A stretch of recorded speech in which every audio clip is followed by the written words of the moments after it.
le salon ne s'était pas déplacé, comment vous pouvez dire que M. Aboubacar Diakité Ditumba était au stade avec ses hommes, puisque le salon ne s'était pas déplacé?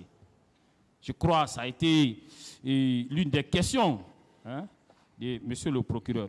Pourquoi pouvez-vous alors dire que M. Aboubacar Diakité Ditumba était au stade avec ses hommes? Question? Bien sûr. Ça, je ne peux pas déterminer cela. Lui, votre client même a déclaré... Vous avez dit avec ses hommes. Mon client dit qu'il était là-bas seul. Votre client a bien déclaré ici qu'il a été au stade. Il a dit qu'il a été au stade. Il ne peut jamais marcher seul. Il sait qu'il a des hommes, il connaît. C'est ce que j'ai dit. C'est vous qui dites que le salon était en place. Et vous voulez donner raison à celui qui vous posait des questions. Vous avez dit que le salon était en place, tous les barrages étaient en place, et que c'était la preuve que le président n'était pas sorti. Et que M. Diakité se serait déplacé dans le vide. C'est encore vous qui dites que le salon s'était déplacé. Alors, qu'on m'en donne acte de vos contradictions. Vous avez eu à mener vos enquêtes, comme vous l'avez dit, voilà, puisque vous êtes un enquêteur de fait.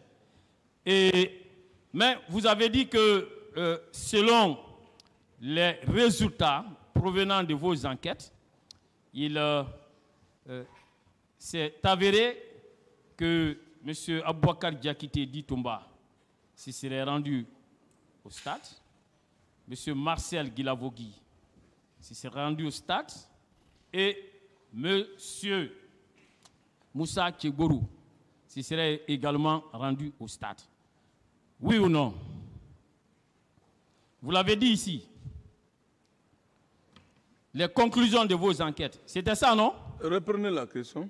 Vous avez dit que les conclusions de vos enquêtes vous auraient permis de relever que M. Diakité s'est rendu au stade, M. Guilavogui s'est rendu au stade et M. Kamara Moussa Tchegourou s'est rendu également au stade. Vous l'avez dit, non? J'ai bien dit que à travers les ministres qui se sont rendus au stade, il y avait le commandant Toumba, le capitaine Sauge Marcel, y compris le colonel Tebro était là avec ses hommes et la police. Voilà, donc c'est ça, c'est la même chose que nous sommes en train de dire. Mais pourquoi alors, vous qui êtes le grand enquêteur, vous qui avez toutes les prouesses de traquer qui vous voulez, pourquoi alors vous n'avez cherché qu'à faire arrêter que M. Diakité? Pourquoi pas les autres? Pourquoi pas les autres? J'ai bien dit que je devais, pas lui seul que je devais l'arrêter, j'ai bien dit que je devais l'arrêter et lui et son adjoint, parce que les murmures ont donné que c'est eux qui ont été au stade. Mais pourquoi, d'après vos propres déclarations, vous n'avez pas mis à exécution vos menaces à l'égard des autres? Ce serait seulement, d'après vos déclarations, en attendant que M. Dadi soit là pour nous dire autre chose, mais en attendant, selon vos déclarations, alors vous serez allé rencontrer le ministre de la Défense. Après, vous serez allé rencontrer aussi le président Dadis. Et vous n'avez pas parlé des autres là-bas. Vous n'avez pas dit que vous avez pris la décision d'arrêter les autres. Pourquoi ça? N'est-ce pas, cela est sélectif de votre part? Oui ou non? Moi, je ne prends pas une décision à moi-même. Je dois me référer à mes chefs supérieurs, tels que le ministre de la Défense et le président. Attendez, je veux que vous répondiez à la question. C'est pas ce que j'ai. Monsieur le Président, quelle est la question? Une dernière question. Bon, je sais pas. Je veux bien savoir le fait par lui, alors que ses enquêtes lui permettaient clairement de conclure que M. Diakité était au stade, M. Kamara était au stade, M. Guilavogui était au stade. Pourquoi il n'a mis à exécution sa décision d'arrêter qu'à l'encontre seulement de Toumba, d'après ses propres déclarations? Vous avez compris la question. Je l'ai bien dit ici. Si je veux revenir là-dessus, je l'ai bien dit ici. J'ai dit que quand je suis venu voir le président. Je l'ai expliqué au président la nuit. C'était maintenant la nuit. Et quand je n'ai même pas fini de parler, et aussitôt Toumba est rentré, j'ai dit au président que bon, d'abord ce que je disais, à travers les murmures, que votre aide de camp doit être arrêtée, et après aussi, et sa suite Marcel. Je l'ai bien dit ça.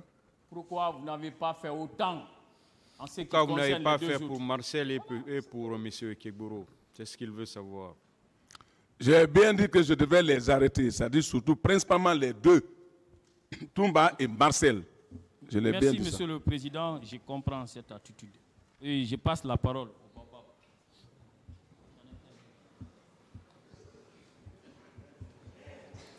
Je vous remercie, Monsieur le Président.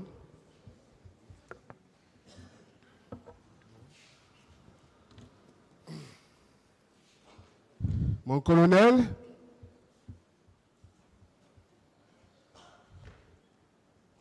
c'est toujours avec beaucoup de peine que je vais vous poser des questions. Et très sincèrement, j'ai dit à mon propre client que j'avais beaucoup de pitié pour vous. J'ai fait la même confession à mon confrère, parce que même le pouvoir en votre disposition, vous ne pouviez pas en user. Je reprends la parole parce que vos avocats n'ont pas usé de ma sagesse.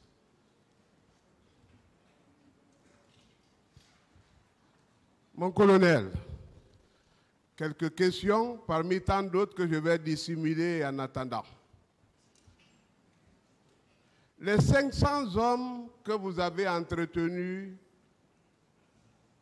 au camp Al-Faya, à quoi vous les avez destinés? Je n'ai pas de réponse. Pardon, j'enchaîne pour dire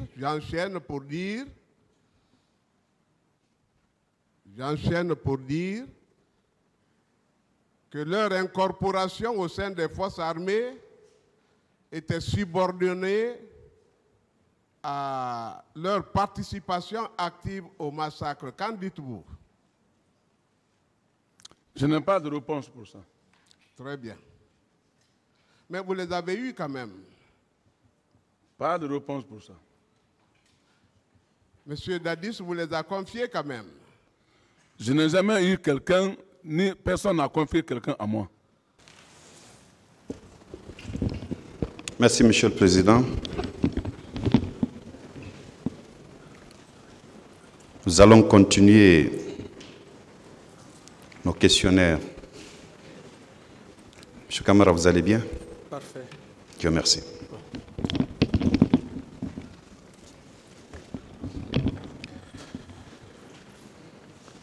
Alors,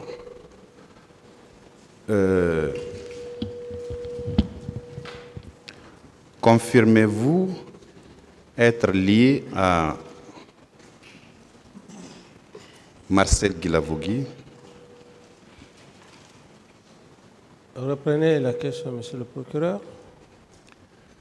Êtes-vous lié par un lien de sang, par une alliance ou un lien quelconque à Marcel Guilavogui? Merci pour la question, Monsieur le procureur. Sur le plan coutumier, dans la tradition, nous sommes liés à travers nos ancêtres. C'est-à-dire que tous les Thomas, selon les mœurs, sont nos neveux. Et les Guergers sont les oncles. Donc, même une femme Thomas me dit oncle, et je la dis nièce. D'accord. Donc, à part son lien qui est traditionnel, vous n'avez pas un autre lien avec Marcel Guilavogui? Pas du tout. Dans la plupart des déclarations des parties civiles, des auditions de bon nombre de témoins, il résulte que Marcel Guilavogui était au stade du 28 septembre, ce 28 septembre-là. Et même l'interrogatoire de certains accusés le confirme. Exemple, M. Claude Pivy a dit ici que Marcel Guilavogui était bel et bien au stade. Et quand il est allé pour vous faire le compte-rendu, vous avez dit que vous étiez déjà informé. Pourquoi? La semaine dernière, quand je vous ai posé la question de savoir ceux qui étaient au stade, vous n'avez pas cité le nom de Marcel Guilavogui. Oui, monsieur le procureur, vous avez bel et bien posé la question que les gens auraient dit que monsieur Marcel était au stade. Mais moi, à ma connaissance, les mêmes informations, comme vous le dites, c'est les mêmes informations que j'ai reçues. Je veux savoir, Oui, l'information que vous avez reçue oui. indiquait que Marcel était bel et bien au stade. Je dis bien, monsieur le procureur, les mêmes informations que vous avez reçues, et dans cette même salle, c'est en ce moment, effectivement, que j'ai compris à travers les déclarations. Avant cette salle, le 28 septembre 2009, Oui, quand vous receviez les informations de ce qui s'est passé au stade, la fois dernière, je vous ai posé la question de savoir si vous aviez un service de renseignement, vous aviez répondu par l'affirmative. Est-ce que, en ce moment, la journée ou la soirée du 28 septembre, on ne vous avait pas indiqué que Marcel Guilavogui était au stade?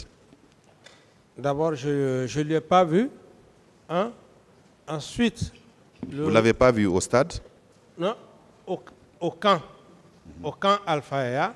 Oui. Ensuite, ma plus grande préoccupation, c'était par rapport à ces morts. J'étais plus préoccupé par rapport à ça. La seule personne que je me suis focalisé sur elle, c'était M. Toumba.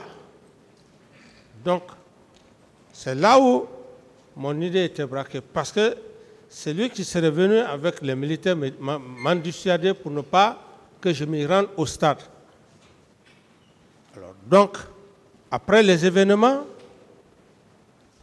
j'avais mon esprit focalisé sur lui. Est-ce que vous pouvez préciser votre question, monsieur le procureur? Ma question, monsieur le président, est celle de savoir pourquoi M.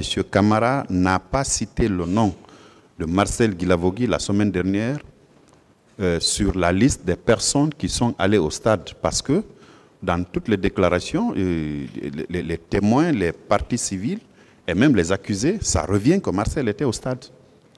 Vous avez bien compris la question, M. Camara? Oui, j'ai bien compris, monsieur le président. Je veux juste faire savoir à monsieur le procureur que même dans mon PV, je n'ai cité personne dans mon PV. Oui, maintenant, là, il veut savoir pourquoi vous n'avez pas cité le nom de M. Marcel, parce que d'après lui, beaucoup sont passés ici, ils ont dit que M. Marcel était au stade. C'est ce qu'il veut savoir. Monsieur le Président, parce que je n'ai pas eu des éléments comme quoi il était au stade. Bien.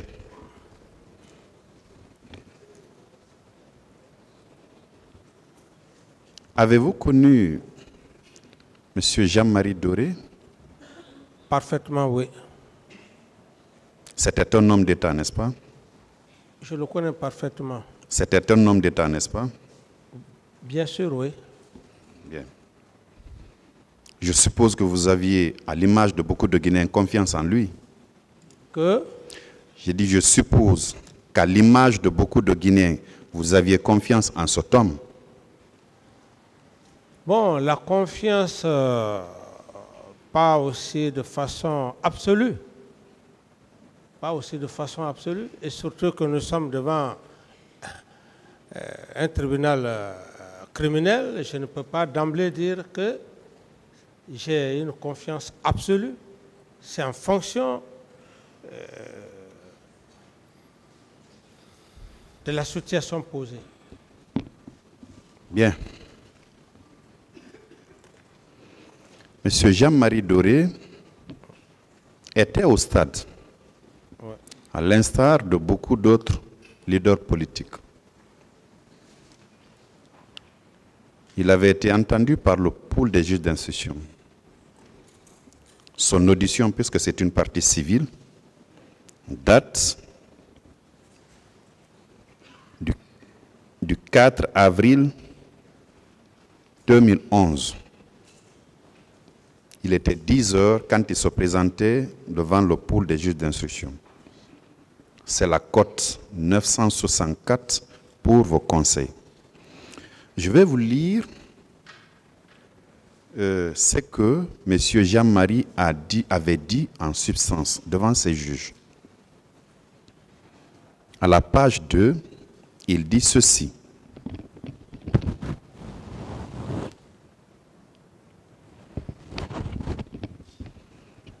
Dans la matinée du 28 septembre, tous les leaders des forces politiques, membres des forces vives, se sont retrouvés à mon domicile pour prendre le départ pour le stade. Mais avant leur arrivée, les chefs religieux avaient demandé à me rencontrer, notamment Monseigneur Gomez de l'église anglicane et l'imam ratib de la mosquée Faisal El Hadj Ibrahim Abba, pour qu'on trouve un moyen pour éviter l'affrontement, puisque eux aussi avaient appris que le président allait envoyer la troupe pour empêcher le rassemblement. Quelle est votre compréhension par rapport à cet extrait que je viens de vous lire? Étiez-vous disposé à envoyer la troupe bien avant, comme il l'a indiqué, parce que les leaders politiques, les leaders religieux, je m'excuse, étaient venus le rencontrer pour qu'ils puissent parler aux autres leaders afin de vous dire aussi de ne pas envoyer la troupe. Ça sous-entend que vous étiez bien disposé à envoyer la troupe. Ou bien? Monsieur le procureur, je n'avais pas cette intention d'envoyer une troupe. Du moment que le chef d'état-major général des armées avait déjà pris la décision, et sachant que la police et la gendarmerie ont cette mission régalienne, je n'avais aucune intention d'envoyer une quelconque troupe.